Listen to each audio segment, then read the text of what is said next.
পরিচিত এক হিন্দু বোনের প্রশ্ন, যে সন্তানটা মুসলিম বাবা মার ঘরে জন্ম হয় সে সাধারণত মুসলিম হিসেবে জীবন অতিবাহিত করে, আর যে সন্তান হিন্দু বাবা মার ঘরে জন্ম নেয় সে সনাতনী ধর্মে দীক্ষিত হয়। এতে মানুষের তো কোনো হাত নেই, স্রষ্টার চাওয়াতেই তো সে হিন্দু ঘরে জন্ম নিয়েছে। মুসলমান না হলে তাকে কেন জাহান্নামে যেতে হবে? তার জন্য ধর্মান্তরিত হওয়া কি সহজ কথা? ঠিকানা দেবিদ্বার, কুমিল্লা।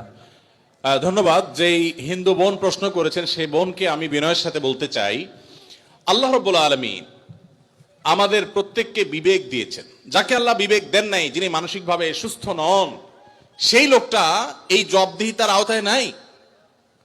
আল্লাহ যাকে সুস্থ বিবেক দিয়েছেন তাকে তার বিবেক সত্যের প্রতি অনুসন্ধান করার, সত্যের পথ খুঁজে বের করার শক্তি সামর্থ্য দিয়েছেন। এটা ঠিক যে মুসলিম পরিবারে জন্মগ্রহণ করার কারণে একজন শিশু একটা অ্যাডভান্টেজ পায় ইসলাম গ্রহণ করবার জন্য। একজন শিশু তিনি অন্য ধর্মাবলম্বী মা বাবার ঘরে জন্মগ্রহণ করার ফলে সে এই অ্যাডভান্টেজটা পায় না, এটা ঠিক। কিন্তু আল্লাহ যে তাকে বিবেক বুদ্ধি দিয়েছেন, সেই বিবেক বুদ্ধি খরচ করা তার কর্তব্য। তার কাছে ইসলামের দাওয়াত যদি পৌঁছে থাকে, ইসলাম যে একমাত্র সত্য ধর্ম সেই আহ্বান যদি পৌঁছে থাকে, আল্লাহ কোরআনে বলেছেন ইন্নাদ-দীন ইনদাল্লাহিল ইসলাম, ইসলাম হলে আল্লাহর কাছে একমাত্র মনোনীত দিন। আল্লাহ বলেছেন ওমান ইয়াবতাগি গায়রাল ইসলামি দীনান ফালান ইউকবালা মিনহু, যে ব্যক্তি ইসলাম ছাড়া অন্য কোন ধর্মকে দিন হিসাবে গ্রহণ করবে সেটা আল্লাহর কাছে অ্যাকসেপ্ট হবে না।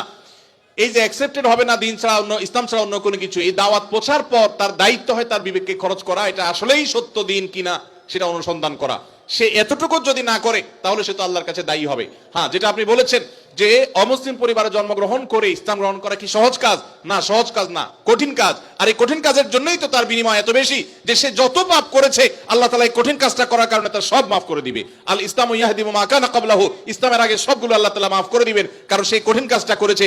মুসলমানকে তো এরকম আল্লাহ তাআলা তার পুরো প্রোফাইল ডিলিট করে দেওয়ার মতো কথা বলেন নাই। এটা নতুন ইসলামে যারা আসবেন তাদের জন্য রয়েছে। আর যারা খ্রিস্টানদের সম্পর্কে আল্লাহ বলেছেন আহলে কিতাবদের সম্পর্কে যে তারা যদি ইসলামে আসে তাদেরকে ডাবল সওয়াব আল্লাহ তাআলা দিবেন।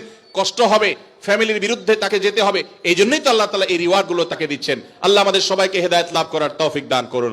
কাউকে আল্লাহ তাআলা মুসলিম বাবা মার ঘরে জন্মগ্রহণ করিয়ে অ্যাডভান্টেজ দিয়েছেন, কাউকে আল্লাহ তাআলা মুসলিম সোসাইটির মধ্যে রেখে অ্যাডভান্টেজ দিয়েছেন, কাউকে আল্লাহ বিবেক বুদ্ধিতে শার্প রেখে তাকে অ্যাডভান্টেজ দিয়েছেন। অ্যাডভান্টেজ সবাই কম বেশি পাচ্ছে, তবে আমাদের কাছে শুধু নিজেদের দুর্বলতাটাই চোখে পড়ে। আল্লাহ আমাদেরকে হেদায়েতের পথে পরিচালিত করুন, বলুন আমিন।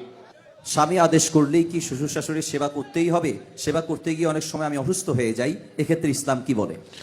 ভাইরা আমার, স্বামী যদি আদেশ করে যে আমার বাবা মার খেদমত করো, এখন বোনের প্রশ্ন হলো আমি অসুস্থ হয়ে গেলেও কি স্বামীর সে নির্দেশ মানতে হবে কিনা? উত্তর হলো না। যদি এই পর্যায়ের হয় যে আপনি শ্বশুর শাশুড়ির সেবা করতে গিয়ে আপনি সুস্থ না থাকেন, এই পর্যায়ের আপনার সেবার প্রশ্ন আসে, তো আপনি নিজেকে অসুস্থ করে ফেলে তারপরে শ্বশুর শাশুড়ির খেদমত করতে হবে, এত কঠিন নির্দেশ ইসলাম আপনাকে দেয় নাই। তবে এ জাতীয় ইস্যুতে আমি অনুরোধ করব কোন ভালো বিচক্ষণ বিদগ্ধ আলেমের কাছে দেখা করে উভয়ের পরিস্থিতি পর্যালোচনা করে অ্যাসেসমেন্ট করিয়ে তারপর সমাধান নেওয়ার চেষ্টা করবেন। কারণ এখানে আপনার কাছে যেটাকে মনে হচ্ছে বাড়াবাড়ি, আদতে সেটা খুব নরমাল বিষয় হতে পারে। এই জন্য তৃতীয় পক্ষের কারোর সহযোগিতা নিলে সেটা সবচেয়ে ভালো হয়। এই প্রশ্নোত্তরের সংক্ষিপ্ত সেশনে আমরা অল্প কথা উত্তর দিয়ে গেলে আপনার ভুল বোঝার সম্ভাবনা আছে। সেজন্য কোন দক্ষ আলেমের কাছে, বিচক্ষণ ইমাম সাহেবের কাছে গিয়ে দুজন মিলে তারপরে পুরো অবস্থা জানাবেন।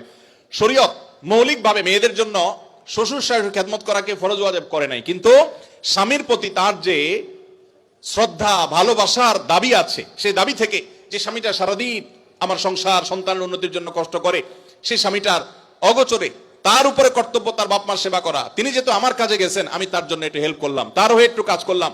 তাছাড়া মা বাবার মতো বয়সী মানুষ তারা যখন আশেপাশে তাদের সেবা করার মানসিকতা থাকা দরকার। কিন্তু সেই সাথে এটাও ঠিক যে আমাদের সমাজে অনেক শ্বশুর শাশুড়ি আছে আস্ত জোয়ান তাগড়া সুস্থ সবল, এরপরও সে আশা করে বসে থাকে বৌমা সব করে দিবে। এটা খুব বাজে একটা অভ্যাস। অনেক শ্বশুর শাশুড়ি আছে তারা মনে করে বৌমা ঘরে আসছে মানে হলো কাজের মেয়ে ঘরে আসছে, অতএব আমাদের এটা বাই ডিফল্ট পাওনা হয়ে গেছে। এটা খুবই বাজে একটা উদাহরণ। শ্বশুর শাশুড়িদেরও আল্লাহর কাছে বিচার আছে, তারা জুলুম করলে, সীমালঙ্ঘন করলে তাদেরও দায় আল্লাহ তাআলার কাছে থাকবে।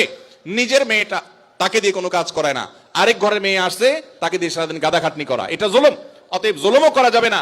আবার বোনরা শ্বশুর শাশুড়িদেরকে ইগনোরও করবেন না। আল্লাহ তাআলা আমাদেরকে আল্লাহর নির্দেশকে যথাযোগ্যভাবে মানার তৌফিক দান করুন।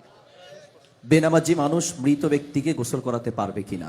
মৃত ব্যক্তিকে বেনামাজি গোসল করালে গোসল হয়ে যাবে, কোনো অসুবিধা হবে না। তবে সন্দেহাতীত ভাবে এটা মুসলমানদের কর্তব্য। কোন এলাকাতে কেউ মারা গেলে যারা দিনদার মুসলমান তারা তাকে কবরস্থ করবে এবং তার দাফন কাফনের ব্যবস্থা করবে। কোনো বেনামাজি করলেও আদায় হয়ে যাবে ফরজটা সবার পক্ষ থেকে ইনশাআল্লাহ।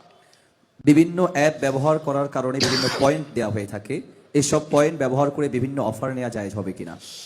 ভাইরা আমার, যদি কোনো অ্যাপস ইউজ করলে আপনাকে পয়েন্ট দেয়, সেই পয়েন্ট আপনি এক্সচেঞ্জ করে কোনো সুবিধা নেন, কোনো টাকা পয়সা পান, এটা জায়েজ হবে এই শর্তে যে সেই অ্যাপটা যদি হারাম কিছু না হয়, সেটা ব্যবহার করলে যদি কোনো গুনাহের কাজ না হয়, তাহলে আপনি এটা করতে পারেন। আজকাল অনেক জুয়ার অ্যাপস বের হয়েছে, অনেক হারাম অ্যাপস আছে, সেগুলো এ ধরনের অফার দিয়ে থাকে, সেগুলো অ্যাপস ব্যবহার করাটাই ইটসেলফ একটা হারাম কাজ। অতএব সেখান থেকে পয়েন্ট নিয়ে উপার্জন করলে সেটা হারামই হবে। অতএব আপনি কোন অ্যাপস ব্যবহার করছেন আর কি পয়েন্ট দিচ্ছে আপনাকে, সেটা হলো দেখার বিষয়।